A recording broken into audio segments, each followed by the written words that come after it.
Сегодня мы с Горским аграрным университетом подписали договор о взаимодействии и сотрудничестве. Ранее эти соглашения у нас были, но мы обновили содержание и хотим очень тесно и плодотворно поработать с университетом для того, чтобы привлечь молодых ребят к вопросам экологической безопасности, к вопросам защиты окружающей среды. Не секрет, что сейчас это вопрос очень важный, актуальный.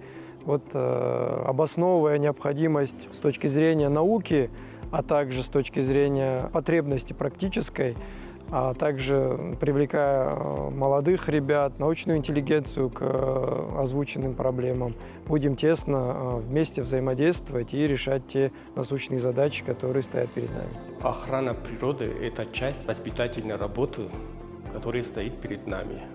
Мы будем участвовать во всех мероприятиях общества охраны природы, чтобы они ценили свою родину, чтобы бережно относились к природным ресурсам нашей республики. Пока договор, а потом дорожную карту разработаем и в соответствии с этим будем участвовать в экологических мероприятиях.